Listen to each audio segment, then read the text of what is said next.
seguimos con más entrevistas y seguimos descubriendo más proyectos de investigación que lleva a cabo Intia en el sector agroalimentario desde Science Ecaitza, en esta feria que tiene lugar en Baluarte.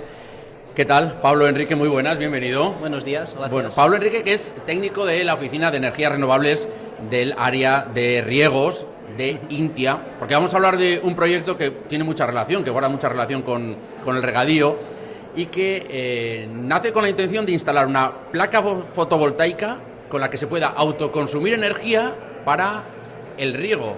Esto es real ya, lo tenemos en la finca de Cadreita, es un proyecto que se puede tocar, que es tangible y que ya tiene unos primeros resultados. Pero cuéntanos un poco de dónde viene esta necesidad. Se habla tanto de las energías renovables, pero yo no sé si eso llegaba también al riego.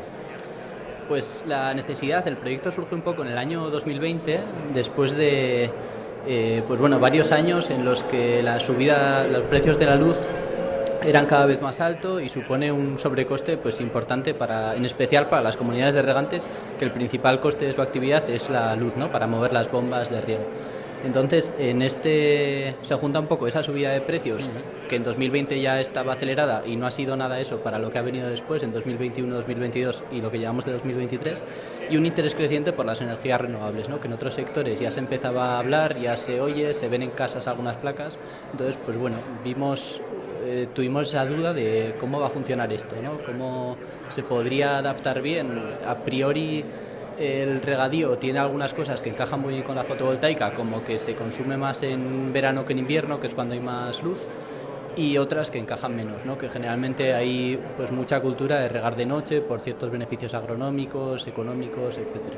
Pues llegaba esa preocupación del sector, es decir, la factura eléctrica iba subiendo ya en 2020, lo que decías, ¿no? Después nadie imaginaba lo que iba a venir después, ¿no?, a día de hoy, pero os llegaban esas reivindicaciones. Sí, incluso las comunidades de regantes que más rápido se movieron ya tenían alguna inquietud, había algún proyecto hecho sobre... ¿Me acerco? Sí, acércame un poquito más, sí. Eso, había algún proyecto hecho pues en concreto en Ablitas, en alguna otra comunidad, y entonces pues antes de hacer algo a gran escala pues preferimos, ya que tenemos nuestra finca de Cadreita, que se puede parecer a un regadío, pero es un regadío, pero a pequeña escala, ¿no?, de poquitas hectáreas, dijimos pues bueno, vamos a probar, vamos a ver cómo salen los datos, y también lo que decías, ¿no?, que ya es algo que se puede tocar y que diferentes regantes de Navarra y de otras regiones que se quieran acercar pues lo pueden ver, pueden comprobar que aquello no es magia, ¿no?, que se puede regar y que funciona. Bueno, porque además con compañeros de viaje, Intia decide no hacerlo solo, ¿verdad?, con colaboración de más agentes. Eso es, esta idea la marcamos en un proyecto de desarrollo rural aquí en Navarra y forman parte 3 empresas colaboradoras que son empresas o instituciones, que son el CENER, el Sindicato de Riegos de Ablitas e Intia. El CENER aporta pues su conocimiento, su experiencia en fotovoltaica, en energías renovables, en la instalación, etcétera. El Sindicato de Riegos de Ablitas sí que tiene una visión mucho más práctica del riego a nivel de campo, de cómo funcionan, de las limitaciones, etcétera. Y Intia actúa ahí como coordinadora del proyecto, como entidad gestora de la finca, y un poco también la experiencia en regadío y agronómica. Bueno, nos ponemos manos a la obra, echa a andar el proyecto, primeros pasos, y se dice, bueno, placas fotovoltaicas, sí, pero ¿cuáles, no? Eso es. Es un poco una de las primeras decisiones. Cuando una vez hacemos la convocatoria y todo, ya nos ponemos, el primer paso es juntarnos las 3 entidades, las 3 socias, y ver qué vamos a hacer, ¿no? En concreto ya habíamos hecho alguna estimación, pero bueno, es una planta fotovoltaica poco convencional. ¿Por qué? Porque son 30 kilovatios, que son como unas 60, 70 placas, 66 hay, y divididas en 3 estructuras. Esto quizás es lo que más llama la atención, ¿no? Hay un tercio de las placas colocadas sobre el tejado, la cubierta de un almacén agrícola, otros 10 kilovatios colocados sobre una estructura pero fija en el suelo, inclinadas a 30 grados sobre el suelo, y otros 10 kilovatios, el tercer tercio, que están sobre una estructura seguidora que orienta las placas, pues al amanecer están mirando hacia el este y poco a poco van rotando hasta que al anochecer se colocan en el oeste, ¿no? Eso es lo primero que llama la atención, porque no son los 30 kilovatios iguales. Y luego también, a nivel de detalle, que quizás no sea tan evidente, pues hay bastante sensórica, hay sensores de radiancia, de temperatura de los módulos, de viento, etcétera, que todos esos datos se van registrando. Y bueno, la idea que tenemos es ir monitorizando la planta para ver cómo va a funcionar, y en un futuro, pues con datos predictivos de radiación y temperatura, podemos prever cuánto va a producir y cómo lo va a producir, pues en los siguientes 2 o 3 días vista con bastante exactitud. O sea que se trabaja con datos predictivos. Se trabaja con antelación. Sí, era uno de los pilares fundamentales del proyecto, porque al final un bombeo, si lo podemos reducir, lo podemos simplificar a un consumo eléctrico, ¿no?, que queremos que funcione a una potencia lo más constante posible durante un periodo largo de tiempo, igual 8 o 10 horas, que esa seguridad sí que la da la red, pero la fotovoltaica es una fuente de generación variable, ¿no? Entonces, para ver cómo encajar esa demanda constante con la generación variable, pues es muy importante poder ver cómo va a funcionar en los siguientes 3 días y poder decidir, pues igual mañana no interesa regar porque no va a haber sol, ¿no? Y entonces vamos a tener que facturar mucho de la red. Esa es la idea principal. Eso es lo que en un principio sí que tenía mucha importancia, pero en estos 2 años pues ha cambiado la normativa de facturación de la energía, y entonces ahora, pues desgraciadamente, pero es favorable para las placas, es prácticamente igual de caro regar de día que de noche. Entonces, antes se regaba de noche porque era mucho más barata la energía, pero ahora, pues de cara a las personas regantes, pues da un poco lo mismo, ¿no? Sí que hay menos riesgo de regar de día y luego tener penalizaciones por excesos de potencia. Antes de conocer los resultados, ¿cómo ha sido todo el proceso? O sea, se puso en marcha el sistema, se empezó a probar, se activó el regadío, se monitorizaron todos los datos. ¿Cómo funcionó todo eso en el ensayo? Pues primero se hizo un pequeño anteproyecto, luego se encargó el proyecto y la construcción, por licitación a otra empresa de Navarra, y desde que se acabó de montar sí que se alargó un poco el plazo, porque pues justo nos ha pillado este verano, que los plazos de entrega han sido largos y demás, nos ha alargado bastante el plazo, pero desde que está en funcionamiento sí que estamos recogiendo los datos de producción, los datos meteorológicos y eso, ahí estamos. ¿Algo que os haya sorprendido? ¿Algo que os haya llamado la atención ya con los resultados? Pues una cosa que llama la atención, tiene su explicación, pero es que desde agosto que está la planta en funcionamiento, me he traído aquí algún dato de chuleta, la instalación en total, que son el bombeo más los consumos de la propia finca, de ordenadores, de oficinas y demás, han sido de 15.000 kilovatios hora más o menos de energía. Y de esa energía el 46% viene de las placas, que es un índice que esperábamos algo menor.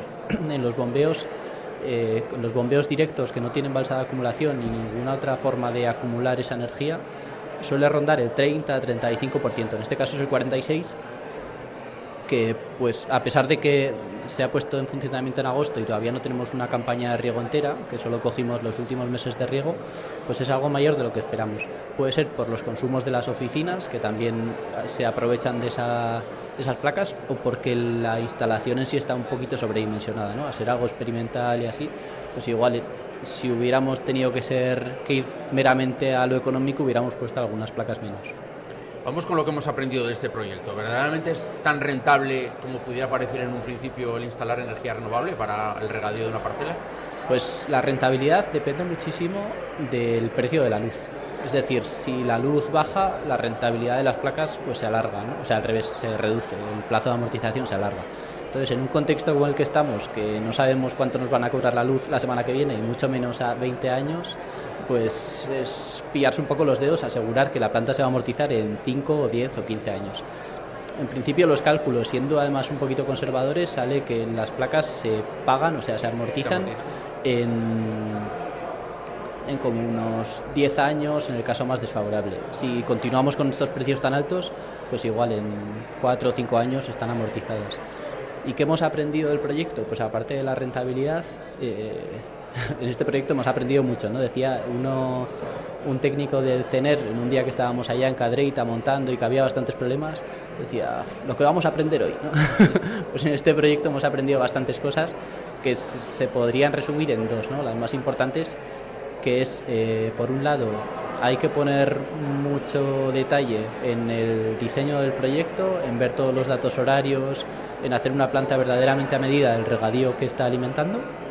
Y por otro lado, a la hora de la ejecución, estar muy pendiente de los detalles. Es una tecnología muy sencilla, a priori, pero que la clave está en que la durabilidad sea alta, ¿no? Que la planta esté funcionando pues bien, igual 25 o 30 años sin dar problemas. La factura de la energía eléctrica se reduce considerablemente, o estamos hablando también de algo más relativo, que no es tan común. Se reduce bastante. Fíjate que hemos dicho que el 46% de la energía, desde que lleva funcionando, viene de las placas. Eso quiere decir que si antes nos facturaban, teníamos que pagar pues 100 de energía, ahora un 46% menos, ¿no? Eso en la parte de la energía. Luego la factura de la electricidad tiene otras partes de término de potencia, de impuestos y demás, que eso en principio se mantiene. Pero bueno, sí que hay un ahorro considerable, pues podría ser, no tengo el dato, pero igual de un 20, un 30%, sí. Y hay otra cuestión también relevante dentro del proyecto, el excedente de energía que se puede producir en una placa de estas. Pues eso es vital poder sacar partido a ese excedente de energía. En nuestro caso en Cadreita no hemos pedido todavía poder aprovecharlo, y es una pena, porque si hasta ahora en estos 8 meses que lleva funcionando, se ha producido pues unos 7.000 kilovatios hora de energía, se podía haber producido hasta 3 veces más. Pues por motivos de legalización, de permisos y demás, no podemos aprovechar eso, estamos en camino, pero uno de los retos ya a nivel de regadío para fotovoltaica, para que se pueda amortizar, es ver cómo sacamos esos excedentes. Se habla pues de autoconsumos compartidos, de comunidades energéticas, incluso de almacenar el agua en el suelo, ¿no? Diferentes medidas para poder aprovechar todo eso. Y más en invierno, que el regadío justo tiene unos meses entre mayo y septiembre que consume pues el 90% de la energía, y luego todo el invierno está prácticamente parado, ¿no? Pablo, 2 últimas preguntas. A futuro, ¿cuáles son los siguientes pasos a dar? ¿Qué vamos a hacer con este proyecto? De lo aprendido, ¿hay todavía campo de mejora? ¿Se va a seguir investigando? Sí, se puede seguir investigando. Los retos que nos planteamos, por un lado, es este de los excedentes que acabamos de comentar, y luego también queda una labor importante de concienciación, de educación energética del sector y de demostrar que aquello funciona. Hemos hablado de todo el recorrido de este proyecto. El trazado inicial, ¿verdad? Uno piensa que es recto, que es llano, cuando empieza, y después ocurre en todos los proyectos, imagino. Cuando a medida que se dan los pasos y se avanza, se ve que el tramo no es tan llano, que hay pendientes. Eso es. A veces más altas de las que se pensaba, y que el trazado no es tan recto, ¿verdad? Que hay curvas. Eso debe ser algo habitual en todos los proyectos. Sí, yo creo que es algo inherente a cualquier proyecto, a cualquier fase de todo, de la vida, y en particular en la investigación, pues sí que es en parte ensayo y error, ¿no? Y sin esos altibajos pues sería otra cosa, no se llegaría al mismo punto. Y hasta eso es positivo, ¿no? Sí, cuando estás bajando no lo ves como tal, pero un poco si hacemos zoom out y nos salimos un poco, sí que pues de esos bajos pues se aprende también. Muy bien. Pablo Enrique, gracias por el zoom in que hemos hecho con este proyecto, por explicarnos en qué ha consistido este trabajo que habéis realizado en la finca experimental de Cadreita, en colaboración con el Sindicato de Riegos de Ablitas y con CENER, con el Centro Nacional de Energías Renovables, aquí en Pamplona. Gracias, y a seguir con este proyecto. Muchas gracias.